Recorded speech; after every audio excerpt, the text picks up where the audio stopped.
Hey y'all. We are here, and we are going to be interviewing Sexy Comedy. Oh, trying to, well,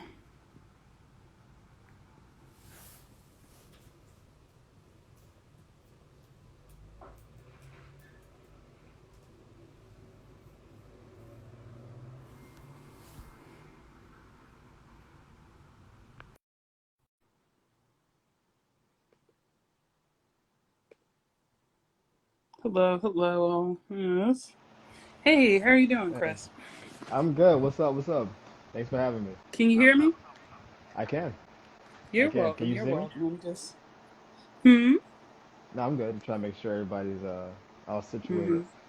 Okay, we in there. Okay, I'm waving at somebody who just hopped in with us. I'm just grabbing something really quickly. All good. So, how's your day been going? Good. I've been driving around, so I'm just now getting settled. So it's good. I feel. Okay. Food shopping? Yeah, I thought it would be unprofessional to be driving and talking to you, so we had to get had to get Hmm. somewhere secure first. No, that makes sense. Just yeah, yeah. So It's no, it's okay. it can be Go ahead. dangerous out there. Like, Yeah. let me hold up. I got this. One foot on the wheel. Like Yeah. You don't want to be someone get used driving to and me. like waving at people, like turning turn signals on. Like, now you got it. I'm talking to people. Like, it's all good. Oh, yes, yes. So I appreciate your personal safety first. Well, And yeah, then yeah. trying to not be too distractionated. That's a word I made up. I feel it works. Distractionated. I mean, I'm here for it. I don't think Webster is. I think Yes. that's just something that's it's gonna be just be you. It's okay. They can learn. Like a friend of mine said, and he got it from somebody else. Like all words are made up. I like distractionated. That's true. Yes, you're right, True story. Webster. Webster like swinging like a ninja. Like, listen, we're tired of playing with you. We've given you 15 notices. Stop making up words. I'm a boy ED over here. I see you. Oh, hey I'm just D, how gonna are you doing? Don't know you, but glad you joined. Thank you, thank you. I'm just gonna throw a power fist up. No, I I didn't like know what that. a Thank wave. I didn't know what a wave button was. So this is a lot you. more authoritative, I think. No, it works. It works. Yeah.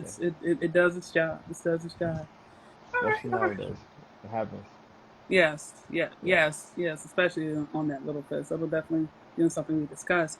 But Mm, Chris, I'm calling you by Chris, but I'm gonna let you introduce yourself to the audience. I'm cool with that. You're gonna Hmm. go now? Oh, what's up, y'all? This is Chris Kane. You can call me Sexy Comedy. That's my handle on IG, Twitter, and that's it basically. But Chris Kane is my stage name, government name, all that cool stuff. How y'all doing?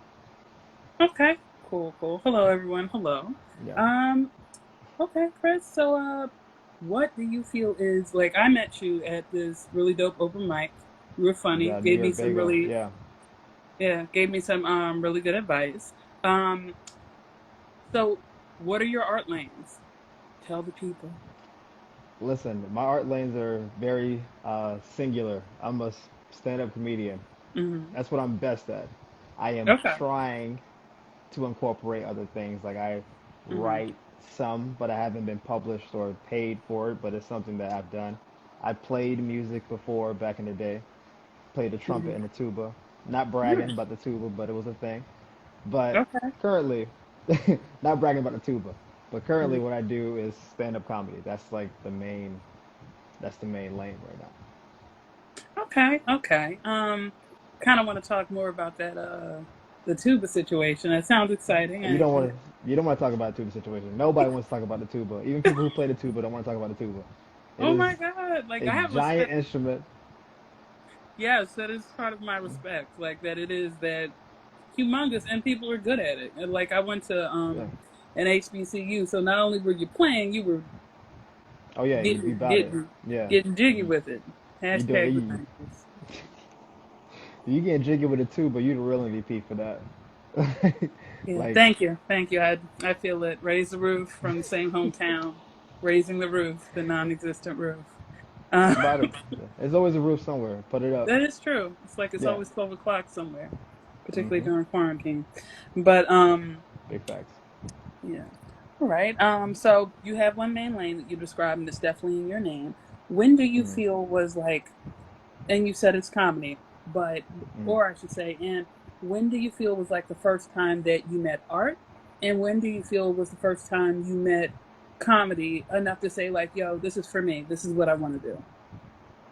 Okay. Well, I played music long before I ever did comedy. So Mm-hmm. I met art, I guess, in the music sense, and that was sixth grade. I started playing the trumpet, and it's because I wanted an extracurricular. My best friend was a trumpet player, and he was like, "Yo, we should play the trumpet." I Mm-hmm. actually wanted to play the saxophone because the Mm-hmm. saxophone was like that. That's that winner, boy, that melodic sound and stuff. But Mm-hmm. in my band, you couldn't play the saxophone first. You had to learn the clarinet because Mm-hmm. the keys are similar, and then you would graduate from the clarinet to the saxophone. And I didn't want to go through the learning process. I want sax today, or I'm not playing anything. And they said, Mm-hmm. well, you can play the trumpet instead. So I played the trumpet for like a Mm-hmm. year and a half, and then they switched me over to the tuba Mm-hmm. because I'm black and my lips are bigger, and they thought it would be an easier instrument, and that's how I got to the tuba. So that's why that story is not like as cool as you want it to be. It's just like Mm-hmm. a anatomy based decision, basically. Mm-hmm. It Racism wasn't too. great. Mm-hmm. A little bit, and we also had a bunch of trumpet players. We probably Oh, had okay. like All we right. had like 20 in the band, Mm-hmm. and we only had like two tuba players. And so they said, Oh, okay. listen, we need Yeah. more in that situation. You can do both if you want, but you can be like the best tuba player or like the fifth best trumpet player. And I was like, all right, I'm cool with the decision. So that's what led to the tuba. Um, Mm-hmm. comedy, I started writing comedy in middle school Mm-hmm. as an Cool. outlet. Yeah, Mm-hmm. I was watching the Chappelle show. This is when it was on, and it was like the Mm-hmm. biggest show ever. And I Mm-hmm. saw Dave doing all his stuff, and I thought I They could go do down. that.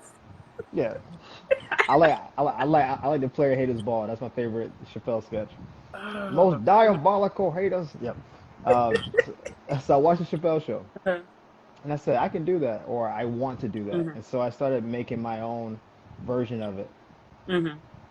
Like so, I wrote 6 episodes, and I would be in class like trying to like make up sketches, and I Mm-hmm. was like in my bag. I didn't have proper formatting, structure. I'm sure like the jokes may be funny, but they're definitely out of order. Like it was just me. I had an idea, and I just wrote almost Mm-hmm. like a almost like a novel basically. And I wrote Oh, 6 episodes. I let my teachers read it. Say, "Oh, you're on to some good stuff. You should stay with it." And I did nice. not. Oh, I didn't do okay. it. I wrote those six, and then I met women really, and I got distracted because I turned 13, and I was No, yo, I feel that. I yeah, feel that. My grades look interesting from seventh and eighth, and I'm definitely a straight A student type yeah. person, but there were many, many, many distractions. It got really Definitely older at sideways. that stage, but yeah, Yeah, I just was like this. The puberty was not kind to writing. It was like while you sitting there writing books, mm-hmm. they growing. I was just like, oh man, this is way more interesting than what I'm writing. And I just put the pen down Mm-hmm. and got that up out of there. Stand up came way later. Stand up came like in Mm-hmm. college, so that was like almost Interesting. 7 years later, pretty much. Hmm. It's funny. One of the folk I interviewed on here, Trinity Defeni, amazing bomb visual Mm, artist and model now. She's doing her thing. Um, crushing it. yes, yes. She said that we need to actually maybe, uh, like a serial killer, tag on some extra. It's terrible. I'm going somewhere with this. Tag on All some right, I hope extra. so. It's getting Okay. dicey. So, well, All okay. right. This is okay. Yeah, no. Serial killers kills are technically bigger than we realize because there's certain populations are not counted. The funny side of that is like not about them, but we really need to count like the years when we did begin in like sixth grade, even if like we Mm, didn't stick with it or something, or got especially if you. we did, because we Right. actually kind of at least got the seed of something, like the germination of something. Um, Got you. That's what interesting. drew you back to comedy in college? It was accidental. I'll be Mm-hmm. honest. Mm-hmm. I never planned on being a stand-up comic. I always wanted to be an actor. So when I was writing my sketch comedy show in middle school, I put myself in like every sketch. I was like, all right, I'm gonna be in Smart. this. I'm gonna play, and I was always the lead. I always got the girl, whatever. Mm-hmm. And then I stopped writing, and then I just started Mm-hmm. telling people stories. Like I have had a really interesting dating history with just awful dates, Mm-hmm. being stood up and being a Oh, nerd and trying to train. Whatever. Don't. Oh, I'm fine. okay. Life worked My out. bad. I was just trying to show you some empathy, man. I needed that 12 years ago. I'm good now. We're Okay. good. All right. Like it. God has a sense of humor, so he worked it out in the end. In the Okay. moment, not funny. You fair. Okay. Not funny at the restaurant, sitting across from an empty chair, like, Mhm. oh, boy, it's been 20 minutes. Like it's, and so Mhm. I started telling the story to a group of my friends about a really awful date I had, where Mhm. the girl showed up on the date late to tell me she couldn't make it to my date, and then she left. What? She came in, she's like, "Hey, I saw you sitting here. I'm actually in the area doing some other stuff. I can't make it to our date, but let's reschedule." I'm like, "But you're here now. Just take a seat. We can just eat some bread. We got a date. We good." And she was like, "Nah, I gotta go." And she left. And then the waiter came. Oh. He was like, "You still want to order?" And I was like, "Nah, I'm good, fam." And I told this, like, it's a longer story, but I told it to my friends. And they said, "Yo, there's an open mic night Thursday Mhm. nights at this comedy whatever. You got to tell that story because it's Mhm. super funny." And I got up there, I told the story. It was like Mhm. kind of rickety when I told the story. Like people laughed at a couple points. I forgot part of the joke, even though it's my life, and it just the Mhm. bug kind of bit me. And since then, it's just kind of been a Mhm. ride. What do you feel is like trying to think. Yeah. What do you feel is like what do you love best about it? Oh, that's easy. It's the glory. Like it's an odd feeling. Mhm. I played some sports, so I know the athletic side of glory. Like when you make a Mhm. big play or like win or whatever, there's like a Mhm. team situation. I never played a solo sport like golf or tennis or anything. It was always a team Mhm. thing. So I know what it's like for a team to win. Comedy Mhm. is you. It's like you have a thought Mhm. that is abstract and you make it crystallized. And then you go in Mhm. front of people who don't know you and don't really have an allegiance to you. You can be really good and they can love you. You can suck and they can throw tomatoes at you. You Mhm. go up in front of people you don't know and you Mhm. win them over to the point where they're now, not only do they enjoy themselves, they're on your side. And they say, Mhm. "Yo, like, where can I follow you? Where can I do that?" And it's like in that moment, and you know when you're doing well on stage Mhm. because you're telling the joke and you can see everybody. I'm looking at the Yeah. faces, I'm looking at the Mhm. laughter, and I feel it all happening at the same time. And you feel Mhm. like honestly the most important person in the room. And it's Mhm. an immediate gratification. You immediately feel validated, and you are higher up because you're on the stage. So you're literally standing above people. You're the only Mhm. person with a microphone, so it's like this really weird power situation where Mhm. we need the audience to give us good feedback to make us feel good, but we Mhm. have all the power because we have the microphone. So it's Mhm. a power struggle situation, and when the audience just gives you the power, like, "Hey, you're great, Mhm. take us wherever this joke is going," and now you Mhm. got it in the palm of your hand, you can just kind of move it around and stuff. Mhm. It's intoxicating. It really is. Mhm. I kind of like this. I had it's funny. I was, full respect to the people in the field, but I did. It's something that I definitely did want to try because I like making people laugh, Sure. like just crazy scenarios. And by the way, guys, he gives great advice. But I know it's funny. I never really thought about it in that power dynamic. I know that. I Mm, think within art, and you know what? Before I go there, let's talk about the nature of art. What do you okay. feel is the inherent nature of art? Considering comedy, metalworking, But all of it. I think it's like you can do it like something really abstract, like something like your spirit trying to express itself, right? Mm-hmm. You can say that kind of thing. Mm-hmm. I think for a lot of people, it's trying to take all the muddled stuff going on Mm-hmm. and putting it out to the people. And maybe you can even break it down to a sub level where it's like some kind of validation. Because Mm-hmm. I think most people think their work is good that you put Mm-hmm. out to the world. You may draw and then never show anyone, but if you put it out on display, if you put it up for sale, if you Mm-hmm. put your jokes on stage, I think you think there's some value to it. And so Mm-hmm. you're expressing what you think is valuable, and that's a piece of your Mm-hmm. spirit. And I think that's Yeah. what art inherently is. And it Huh. just expresses itself in different ways, whether it's writing, Mm-hmm. illustration, comedy, dance. Mm-hmm. It's just that's the manifestation of it, I think. Mm. Yeah, that's interesting. Huh. You know what? I did this. Chris, you dropping some gems on me today, fam. You Listen, dropping some. I came with bars, you know, like we need to get a Yes. sound effect or Yo, no, that's a good idea. Like, I'm trying to think if should get a button from Staples. Like, I'm low key oh, thinking about a sound effect, we yo. could do That would that. be. But then again, I don't. I low key I may not need a sound effect because I like Oh, stuff like that. But stop yeah. pressing hearts. Just Oh, stop pressing the it button. may it doesn't No. work for everybody. It's just something to consider. Just No, something to no, no. consider. I actually like this idea. I was thinking about something else as well too, but that's for something else. But it's funny. I love that you share that art is something you hold valuable. Because I was Mm. telling somebody because being in this world kind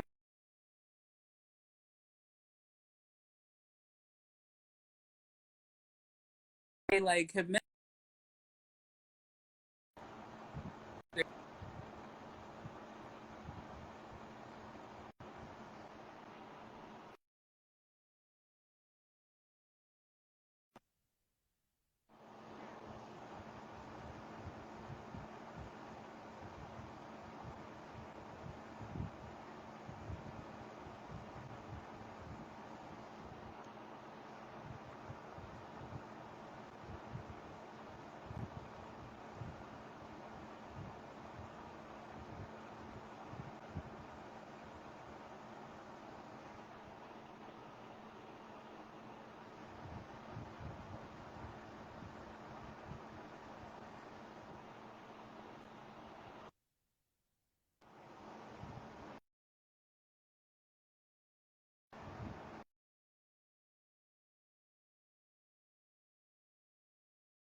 Hey, Chris. Sorry about that. Can you hear me? Hey, nah, yeah, Uh, I think it's my connections. I'm sorry. that's okay.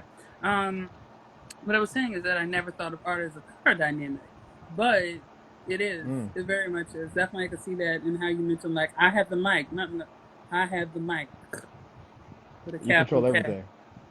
Yeah, yeah. And Yeah. I think that is that power dynamic is very much inherent in like different arts. And I think honestly, Mm. well, maybe I should just speak for myself, but I could see Okay. that being an undercurrent about why you get into art. You can kind of move stuff around. You can affect people in a certain way. And honestly, Sure. like bending somebody, be a soul bender, like in Avatar: The Last Airbender, blood bending was Right. illegal. Listen, I might Yeah. have been a blood bender. I'm gonna be real with it. So I Yeah. understand why I might why that It's a could be an dope power. undercurrent.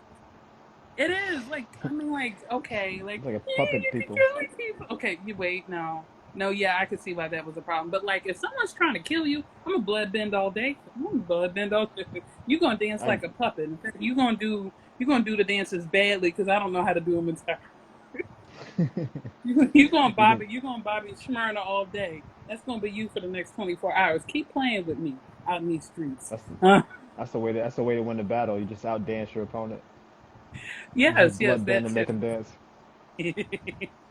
Yes, that That's funny. that was an evil chuckle. Did I mention I want to play a villain at some point?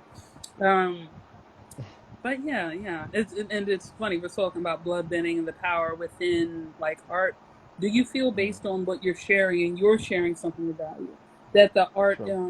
that art is ever meant to be, perceived outside the self? Like you're putting this thing on it, but is it almost to borrow something from Clipping and the person River Solomon who wrote The Deep? Is it almost like a game of telephone? Like it's going to change based on the release and the acceptance or color, like we're seeing things differently, even if you have the conditions that involves color blindness, like we're going to perceive color in different ways. Do you feel like art is that thing, like it's going to have to be perceived outside the self? Does it ever land perfectly in how you intend? That's a It's a deep question. I don't think it ever lands perfectly. I don't think there's Mm-hmm. thing perfect is like, I guess, kind of a misnomer. And then how people receive information and receive art or news or what have you is subjective. Mm-hmm. So I think your hope is that it hits the X number of people Mm-hmm. the Y way you want to hit people. Right? Okay. So I want this to be generally received well. And then if Mm-hmm. the most amount of people receive it well, then you feel good about it. There's Mm-hmm. always dissenters, people who see it for its worse, and some people who see it Mm-hmm. for better than what it is. And you kind of like let that be what it is. I think art is seen outside the person unless the person themselves has a quality to them that Mm-hmm. makes them either more endearing or makes them less likable. So it Hmm. could be, so let's use music. It could be an artist you don't like, and because you don't like them, you may see their music differently. But it's not based on the music objectively. It's the person. So you may say, "Oh, I don't like Drake, whatever." So any Drake song, you're like, "Ah, he's just doing that harmonizing, singing again." You just dismiss it, not taking into account maybe the artistry of the actual song construction. Maybe he did something different with his cadence or whatever. You just disregard the music because it's Drake doing it. Conversely, if you like somebody a lot, you may big it up more than what it's worth because you like them. It's like, "Yeah, I'll just accept anything they put out because I like their person." I think the goal is ultimately to put the work out and then have people like the work for what the work is, and then let it be where it is after that. No, I feel you on that. I feel you on that. I realize like some of the things that this is I had another question that, I have work that I was worried about putting out, like with my vampire thing. It's definitely going to um I realized the more comfortable I became with like pieces of my soul, the less a little bit less I'm like worried about certain folk who aren't, I'm not gonna say it's open. I'm gonna say aware of differences in human life, um, might Okay. accept it. So, like, with the vampire property I'm working on, Dracula Bates, is definitely gonna very much represent uh the LGBT community. Hey, fam, celebrating our month. Um, and it's definitely gonna represent, poly elements to it. And I started writing it when I was like about 24, 26, and I was like, and I still am a little bit concerned, honestly, because I got a home street. But you know what? Right. I realized like I love the story. I always joke that like I was cheating on my Dracula thing with Flashbang. Honestly, and I did that because like it was easier. Like I started writing a novel, and I learned from my teachers, write a short story first. It'll help you do a short form of something, and like that'll kind of help you kind of get where you need to go. Mm. Um, and like at a point, give me a second. Sometimes I get out there and I gotta like walk that path back. But It's all good. This is your life. You can do what you want. you know what? I like you. I'm gonna get you back on here. You said do magical words. You can do what you want. But Like I'm along for the ride. I like that. I like that. Good job, Chris. Good job. You know the right words. You know the right words to this song. But basically, I realized like I had to become more comfortable with myself to do it. Both I now, because I've talked to people just purely on the arts with the art form, like the novel. I now see how to break it down and do it. Like I had my outline and everything, but like I had to be comfortable with what I was putting out there to make it its best work. You know what I'm saying? Um, Okay. and on that note, like, have you ever had like a joke or like a preparation of a joke that you had to be the better version of you to make that joke really hit or make it like make a certain set really like carry? That's an interesting question. Um, I think okay, jokes are hyperbolic in nature on some level, Mm-hmm. and so I think the hyperbole you add to the realness of the story Mm-hmm. is the greatest version of what you think the story could have been, right? Mm-hmm. So yes, on some level, it's inherent to the process. If I tell a story exactly the way it happened, there's gonna be Mm-hmm. lulls in the story that aren't funny, Mm. right? Okay. So it's like I can't, but I don't want you to hear those lull parts about.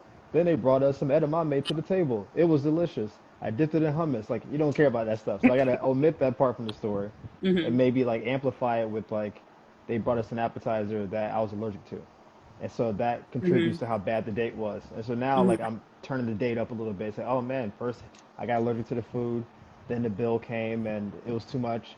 Then like her ex-boyfriend showed up and I was like, oh, who you know him? She's like you got to keep the story like ratcheting it up for it to be funny, Uh-huh. with only like maybe half of those elements being actually true. So I think it's inherent Mm-hmm. to the nature and the way I do comedy. I tell personal stories that are Mm-hmm. more anecdotal, and then I add a little bit of juice to get it over the Mm-hmm. top. So on some level, people are like, did that happen? I'm like, it's based on a true story. Did it happen Mm-hmm. exactly the way I told you? No, that's not how life works. But if Anyway, it's, yeah. I have some stories that are like 90% true, Mm-hmm. which is like a wild story. But that 10% I add to it is like that's the sauce. That's Yeah. like that's the little bit that keeps it going. So yeah, on Mm-hmm. some level, you have to tell the best version of it because you Mm-hmm. want to appeal to the widest array of people. So people want to see the best version of you. And Mm-hmm. I guess you're on stage, so I can play a character if I want to as well. They don't have to believe Mm-hmm. that it's really me being it. They just Mm-hmm. want to laugh. That's true. Chris, Mm. thank you for, definitely mentioning that, because like for somebody who's like thinking when this is over, or like I can tell my joke 6 feet away. I definitely still y'all are great back there. I still definitely want to right into my elbow. Mm-hmm. I definitely still want to, try it. I'm scared, but and y'all, he very much encouraged me, just get it, But rip you the gotta try it. band-aid off, and it's Yep. okay to not do well. But it's Oh, and you're it, going to. It's going to be bad. Yeah. You can just expect it to be bad. That's a much safer place to go into it. I don't need okay. one who the first time. You're not Eddie Murphy, so it's like the first time you go up, you're gonna be nervous, more nervous than you Mhm, think you're gonna be. You're gonna sweat a lot more than you probably normally do, mhm, and you're gonna talk faster than you probably think you're going to. So mhm, you'll prepare a 5 minute set, and when you do your first like routine on stage, you'll mhm, probably finish it in 3 minutes because you'll talk mhm, past the breaks. You'll talk through possible laughter. If you don't get laughter, like you write a joke anticipating mhm, like a little 2 to 5 second laugh break sometimes, and if you mhm, don't get the laughs, you tell a joke and it's like, yeah, so then I got fired. Anyway, next joke, and you just go right into the joke. You don't let it like breathe at all. And so those mhm, pauses you keep taking out make the mhm, whole set become more condensed. And so you end up mhm. finishing a lot faster than you think you're going to. And Okay. Hmm. yeah, it's an interesting situation. You're like, how long was up there? 2.5 minutes. 2.5? Oh, I thought I was up there for 20 minutes because your Mhm, brain is at the speed of mhm, light. You just want hmm. to make people laugh. Okay. What would you Mm. say is the most important thing to do for your first time going up? And in a wider frame, what is like three key pieces of advice you would tell to like young or beginning Mm. comedians, or that you told to me? All right, the most important thing is to stay on your script. Whatever you Okay. wrote, stay on it. Don't go up Mhm. there and be like, I'm gonna just go off the cuff and start doing crowd work. You're not seasoned enough. Don't Okay. do it. If you wrote a script, I had this date, it went like this. This is the climax of the story. That's the Mhm. following action. I'm out. Stay on script. Don't go Okay. up there and be like, "Oh, some crazy weather we're having, guys!" Right? Because then when Mhm. you don't get that first laugh, it sets up the tone for the rest of the material. So if you Mhm. come up there awkward, you come up there with a joke that doesn't land, they Mhm. immediately pull back. So now they're already Mhm. defensive, and then you go into your routine, so they're not as receptive to it. So now Mhm. you're trying to win back the equity you lost with an opener that you didn't practice. Just Mhm. go with the material. You wrote the jokes, stay on the jokes. As you get up further in the game, yeah, you can Mhm. walk up there and freestyle. Hey, you guys a couple? How long y'all been together? And you just start doing all that kind of stuff. Like 2 years, Mhm. like 2 years, and you can kind of roll with it. At that point, stay Mhm. on script. Don't deviate. Do that. That's the number one advice. Other key Mhm. pieces, talk about what you know. That's Mhm. the easiest. That's the easiest thing. That's why my jokes are based on my life. If you don't Mhm. know anything, if you don't know about politics, don't talk about Trump. Don't talk about Biden. You sound dumb. Like that's not what you do. Stick to the script as always, Mhm. and try to remember you're ultimately trying to have fun. Mhm. So it's easy to get up there and just be so rigid that you miss the fun part of it. This is Mhm. fun. So if you tell a joke and it bombs, it's okay to call attention to the fact that the joke bombed Mhm. and just be like, it's like, oh, that joke didn't work. And sometimes that self-deprecation is funnier than the joke is, but it gets Mhm. them back on your side because they Mhm. think, oh, does she know that wasn't funny? And then if you say, well, that joke rough, that was a rough joke, and they say, oh, she's aware that it wasn't funny. Now you guys are like back in some kind of harmony, and Mhm. it's a weird way to kind of go about it, but it definitely almost disarms the audience a little bit, Mhm. and that's a good way to kind of push it through early on. Hmm. Well, Chris, that is excellent advice. And the dope part about interviews, I get to go back and listen to this when I need to. Like, yeah, You no, no, this is gems. It's work. keep it on repeat. Yes, yes. It's funny that you mentioned about the audience being both open, and kind of like almost analyzing. It almost sounds like for comedy, and I guess you could look at like the wider art of things, that it's almost like a date, kind of. Kind of, yeah, kind of. It's a weird thing because Hmm. once you're famous enough, they came to see you. You're the show. And so Mm-hmm. that's like being in a relationship where you go on a date with someone you've been with for a long time. The Mm-hmm. expectations are good. Like, hey, we've been to this Mm-hmm. seafood restaurant. You go back to the restaurant, you were there Mhm. with your boo, you order the same food you ordered last time. You expect it to be good because it was good last time you had it, and it's good the time before that you had it. If you have it Mhm. good and it's bad and it's good and it's bad, you're like, I don't know if I want to go to this restaurant every time. Like, is it is it good or bad? Like, Mhm. but when you're early on, it's a blind date. Mhm. Especially if you go to like an open mic, there may be Mhm. 20 comedians that get on stage and all their Mhm. styles are different. So Mhm. someone will get on, they're coming on like Chris Rock, I can't believe it. They're doing all that stuff. Then the next person might be some super observational, like Jerry Seinfeld type person. Then it may Mhm. be someone who's super like pro, like super far right, and they get on this whole Mhm. Trump is the greatest thing that ever happened to the country. Then some super political person. Like you don't know how it's gonna go. And Mhm. the biggest thing is you just want to make it a good experience for the people. If you can have one joke that kind of resonates with people where they remember you Mhm. afterwards, that's usually good. If your set stands out amongst 15 or 20 other people, then that's great. Mhm. But just don't be forgettable, because then that's you Mhm. don't you usually don't get a second date if the first date wasn't good. Trash. Mhm. Huh. Wow. Hmm. You've given me something to think about. Like you just, That's you're I, welcome. Yeah. yes, no, it's funny, Chris. Like we're definitely I'm gonna talk to you about the other thing that you do as well. Um, All right. but yeah, no, I said you should totally teach because this is good. Like you, what I like about what you do, especially when you're like giving advice, is it's definitely practical. Yeah. You know, It's got to you be. might talk about the spirit of the thing, but I really do like that you talk about listen A B C E F D. You know, Keep it simple. um, Yeah. yeah, basically keep it simple. Sally. Savon, Sally, Okay. Savon, Sure. S. You know, get everybody's gender. Right. Um, right into the elbow. Um, but no, I definitely hope that you know end up teaching classes on this at some point too. Listen, that may be in the cards. It's not something on my immediate to-do list, but Mm-hmm. that's kind of how the podcasts are set up. I know you're trying to segue to the podcast at some point, but Mm-hmm. the pods are essentially a teaching course Mm-hmm. without being accredited. It's just a way to like Mm-hmm. get some information to the people, and then they Mm-hmm. can take from it what they desire. Sometimes people take a whole episode and think, "Oh man, that was revolutionary." That's rare, but it happens. And some people Mm-hmm. just say, "Hey, you said one thing that really stood out to me, and I've been applying that one thought." And I'm like, "Pod is worth it."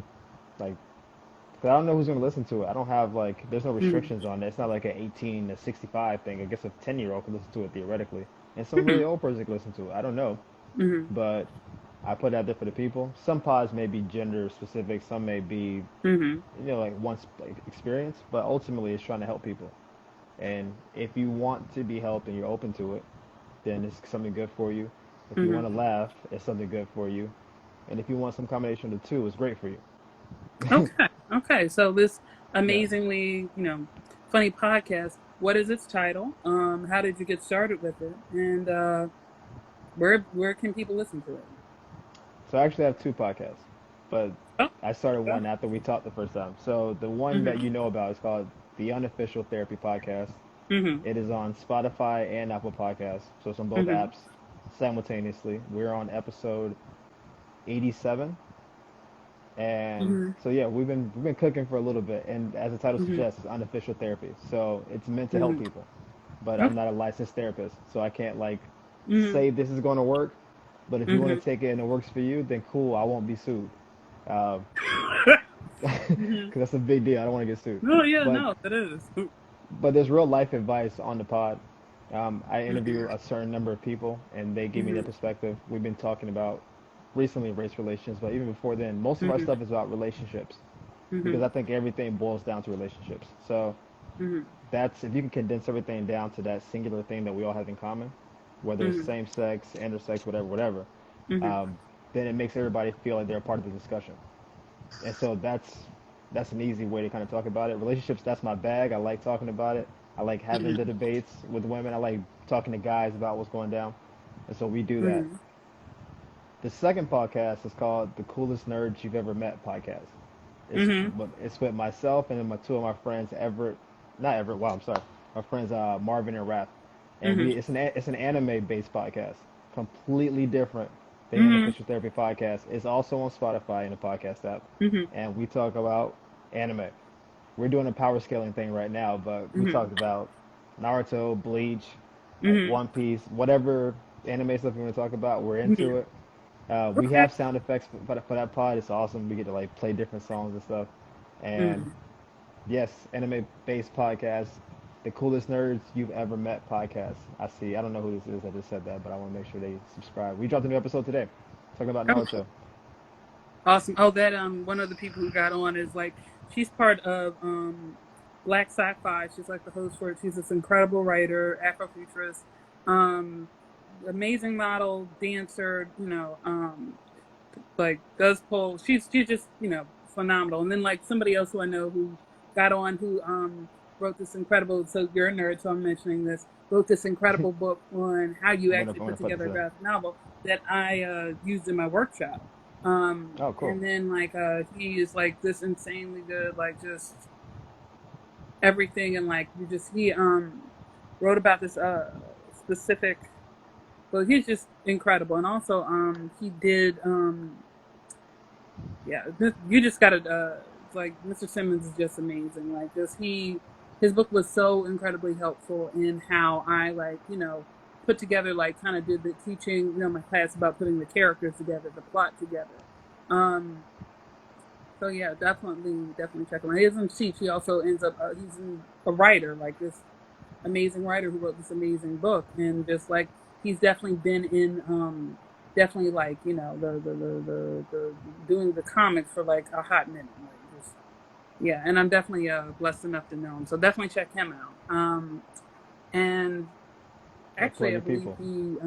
he is just just yeah. You definitely got to do it. But yeah, definitely. Yo, okay, I'm gonna put myself out there. They said speak yourself.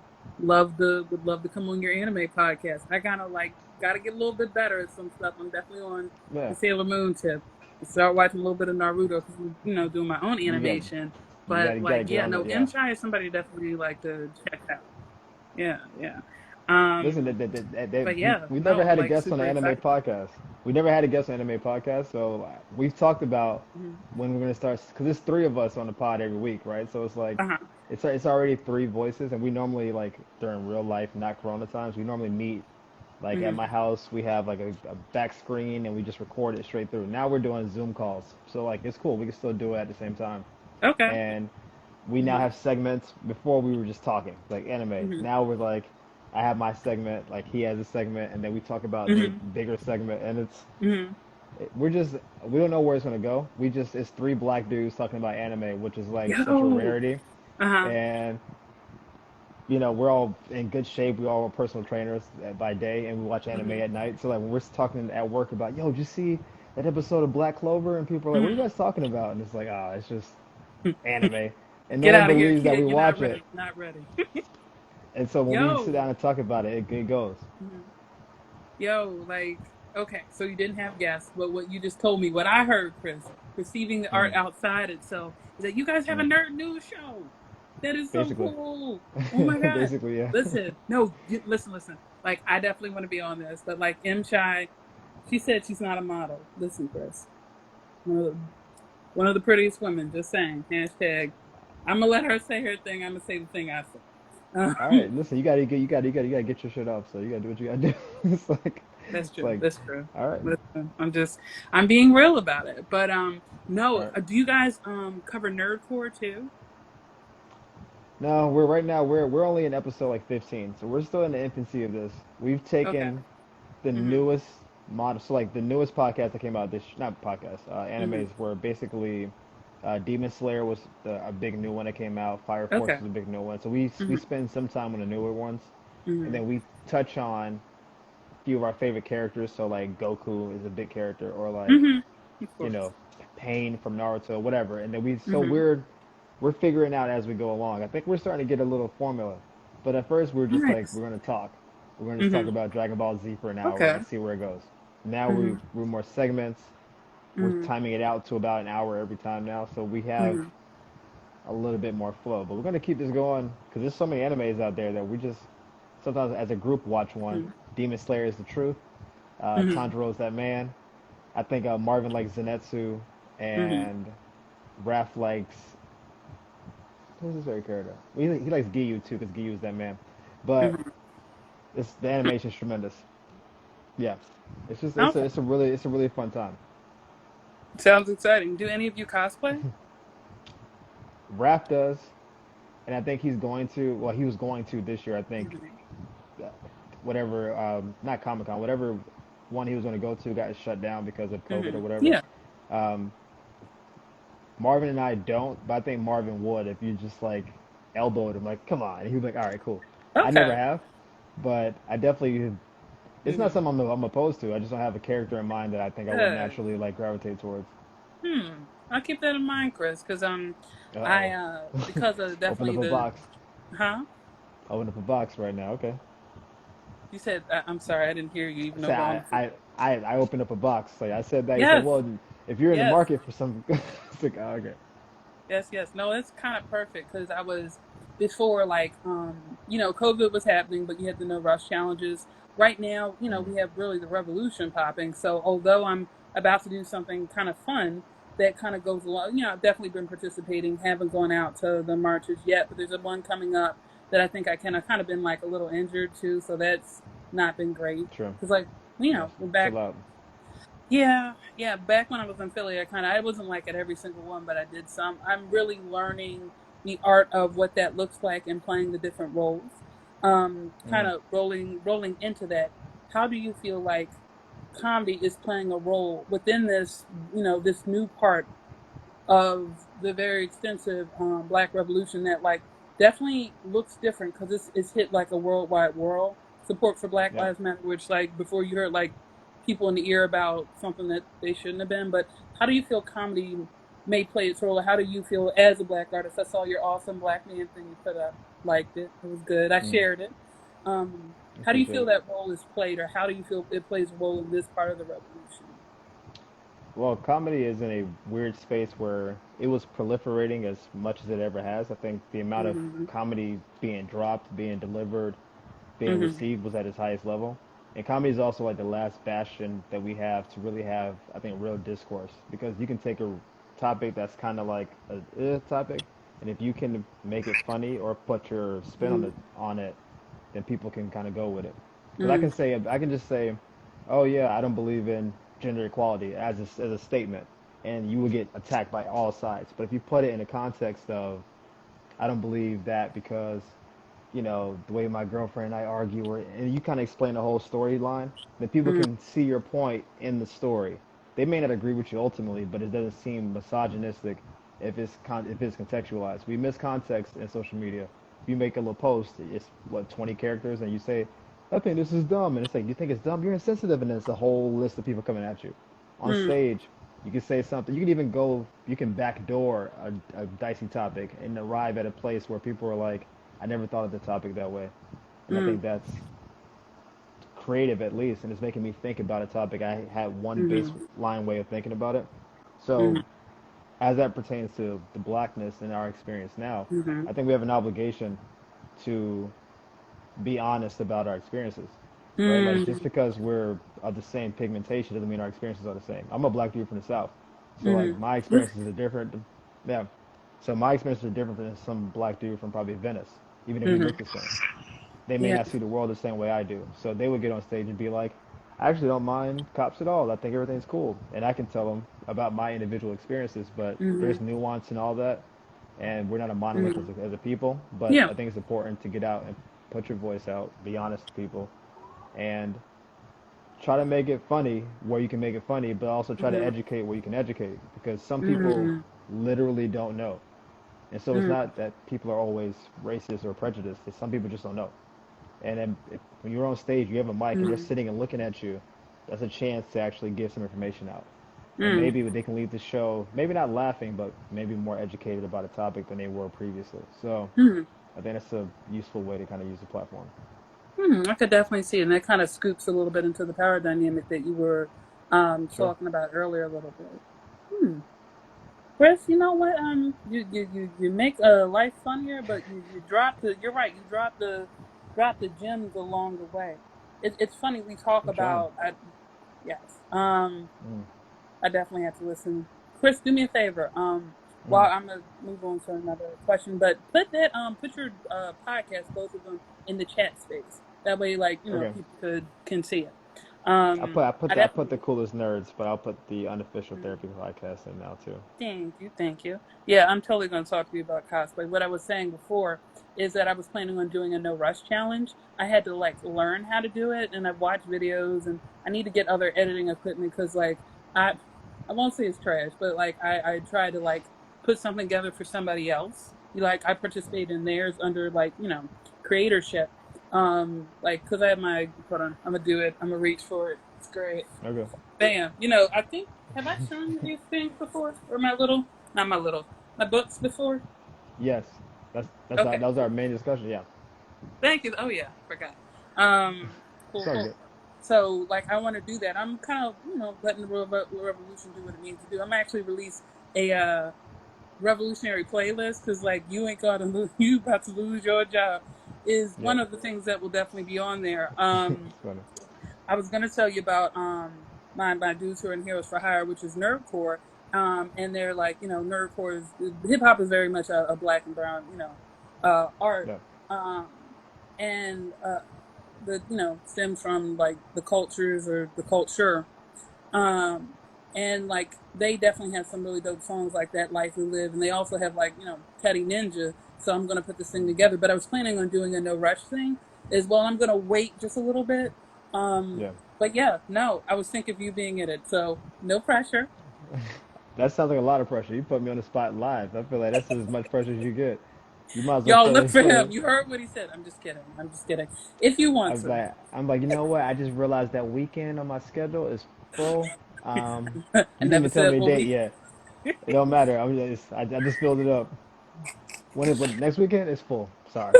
The week after that, that's full too. Oh my god. I, Okay. I'll put something on the weekend.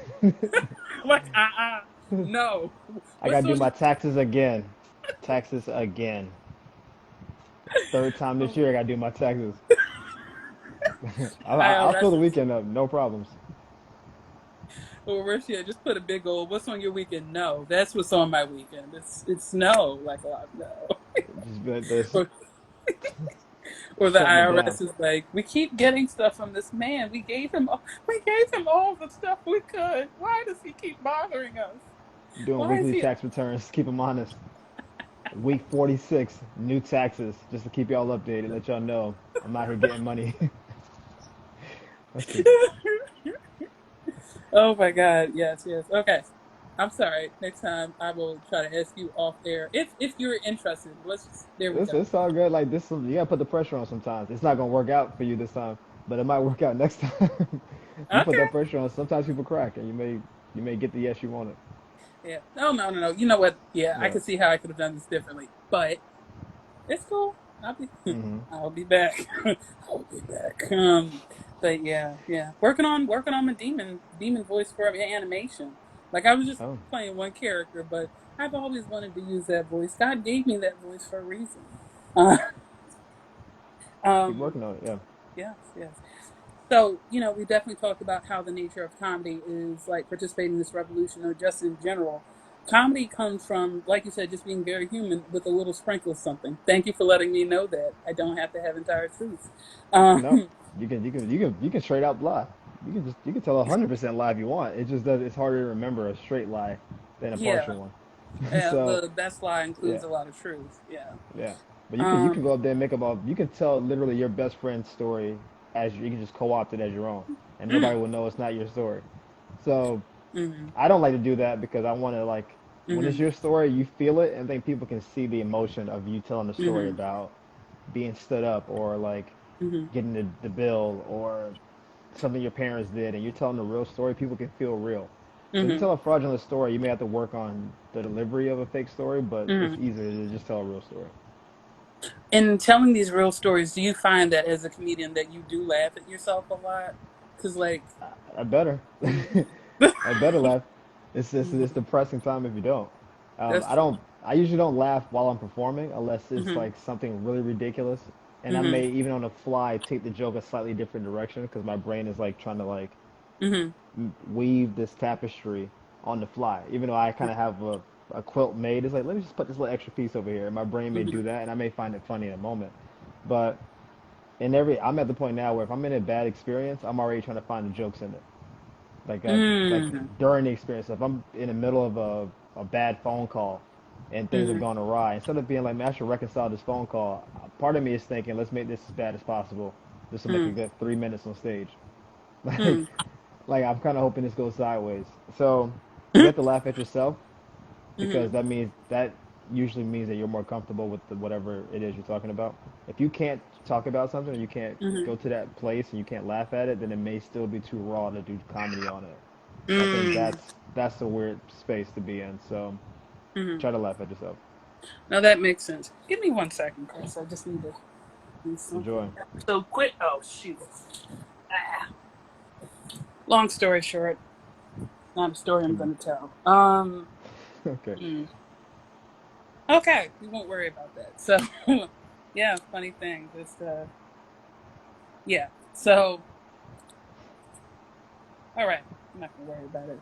Chris, you're All right. awesome. Love how you just went along with it. But yeah. So no, I definitely I like how you think about that. So like I've heard somebody else definitely say that that like you have to sometimes be careful about using traumatic experiences if they're Yeah. too raw in the moment to like kind of really do that. And I feel that's like a super good litmus test because like I was just coming out of the shower like a few minutes ago and there's like no mat on the floor, and I was like, you know what, it I could in my head I don't want this to happen in real life, but oh wait, can you hear me?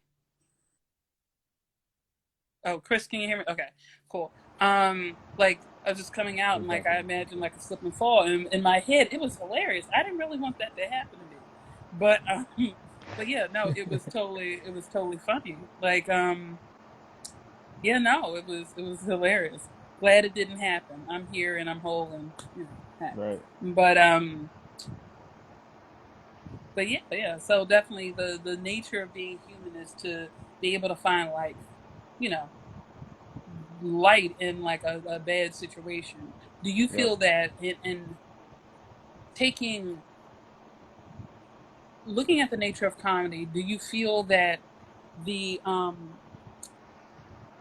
being human is an art?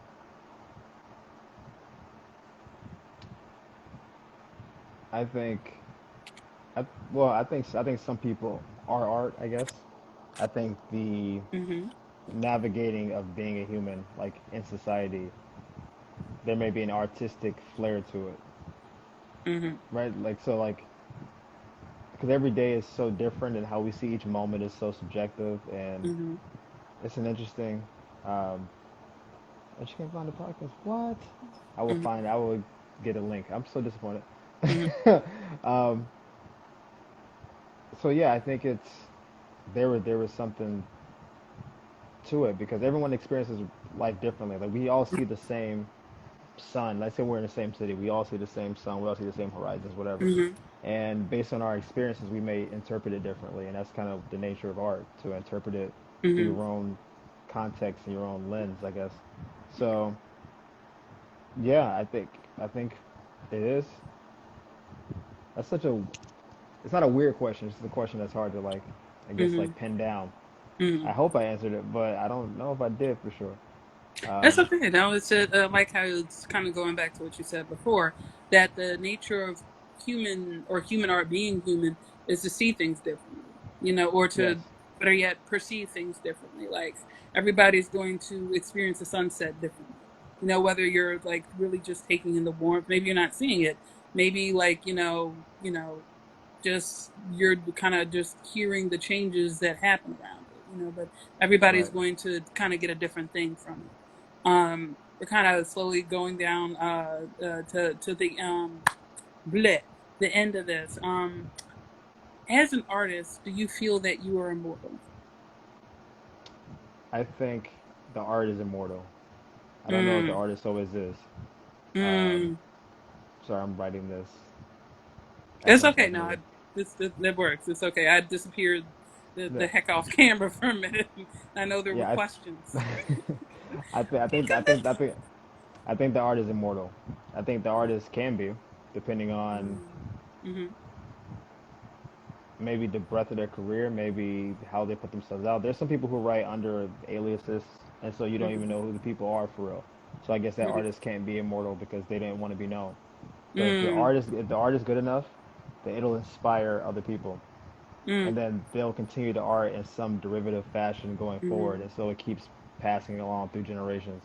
And so in that respect, the art you mm, created is immortal, even if it's mm, not like it may be a game of like telephone, where it's mm, like you say it, and then they take it and they say a version of it, and it keeps going. But like maybe mm, the spirit of what you said is still what it is, mm, and you can look at it because I'm a comic, right? mm, So like there's people there's a quote that some people find life in death, and this happens for a lot of comedians, where a comedian will mm, live and try to go to comedy clubs and kind of be like a middle of the road comedian, and then they'll mm, pass away, and then their catalog will be updated because they died. And people are like, oh, I want to look up this person, and you mm, find that they have tons of good content, but when they're mm, alive, you missed them for some reason. So now mm, that they're dead, you go back and now you're reliving a person in their work, and mm, now it's hitting you, but it's after they died, and mm. then you repost it to your friends like, yo, I don't know if y'all heard of this person. They just died a couple weeks ago, but this is great. And then Yeah. they hear like, yo, this is one of the funniest people I've ever seen, and it just now they're finding a second life, and then Mm, their impact on people mm, is pervasive. It can go anywhere, and I think how it hits people can be eternal as well. So yeah, I think the art, mm, not necessarily the artist, although someone like Shakespeare is immortal because he's yeah. Shakespeare. Mm, But there's plenty of artists that inspired Shakespeare who you don't know. mm, But their art is immortal because Shakespeare used it to make his art. mm. So yeah. Oh, go ahead, Chris. Chris, I gotta ask this. I feel bad that we only have 2 minutes. I know they're gonna start Yeah. counting down. What do you? I know. I heard that legacy is not something you get to see, but what is a legacy you would want to be left behind? Impact. So Mm, that's the biggest thing, and kind of like what we just talked about. I want mm-hmm, people in the moment when they see my work to enjoy it. I mm-hmm, want it to stick with them in some ways that maybe it mm-hmm, influences how they think and maybe influences their actions a little bit. And then I want them to mm-hmm, spread that thought to their people and to be like a ripple effect mm-hmm, throughout. I didn't say time, but whatever. I just mm-hmm, want the work to live on, even if people forget me or what have you. I think mm-hmm, that's the biggest goal. I mean, money is fine. I'm not some average person, so I don't necessarily need a lot of money. But if people mm-hmm, say you changed the course of my life with what you said, mm-hmm. even one person technically is like, I guess it's enough. But obviously, I Yeah. want more than that. I'm a little more greedy than that. But Bad. Mm-hmm, I think the impact is more important than anything else. mm-hmm. Mm. Chris, you almost made me cry. Like I felt it for a second. It was coming up, Don't but do that, because I'm not good with tears. I will log off a live real quick. Like, oh, oh my god. my connection's bad. I'll be We gone. lost connection. I'm sorry. You'll be crying by yourself. I'll be like, Yo, I'll be out really? of Just frame and gonna everything. abandon me in my I'm moment of out. healing for your words? All right. I'm out. I will bail so hard, and I won't even feel bad about it. I'm gone. That's I'll be terrible. But gone. you're a good comedian because I'm laughing. That works. Yeah, I okay. appreciate it. Real quick, Chris, before we say goodbye, please Mm. drop your social nom de plume Oh, if well, it's. sexy comedy is my social. So they can just follow Mm-hmm. me here. But I put unofficial therapy podcast and Mm-hmm. the coolest nerds you ever met in the little comment section, so you should be able to find it from there. Okay, awesome, awesome. Well, Chris, thank you so much for coming on. Thanks for having me. Hope y'all enjoyed me. Oh no, we that I'm gonna speak for the other folk on here. No, dude, Mm, you really can't, you really came through with it. Like just both the very funny stuff and very deep stuff. right. Definitely the mark of a good, the mark of a great comedian. Leaves an impact. I'm Yeah, I'm happy about it. I did yeah, my job. See, I'm good hmm now. yeah. And no one cried for right now. You So, better not. I'm telling you, it's like that X button is right here. It's so easy to hit it. yo, It's like like no, my just fingers just hovering over that X button. I'll be out so quick. oh Don't my do it. God. We'll talk about that. We'll talk about that. But thank you for coming through. Y'all make sure you Thank you. follow Chris, Sexy Comedy. Make sure that Hmm. you follow his podcast. Say your podcast again for the people. Unofficial Therapy Podcast on Spotify and Apple Podcasts, and the Coolest Nerds You've Ever Met podcast on the same platforms. Okay, cool. Well, Chris, I'm gonna say my goodbyes and or I'll say so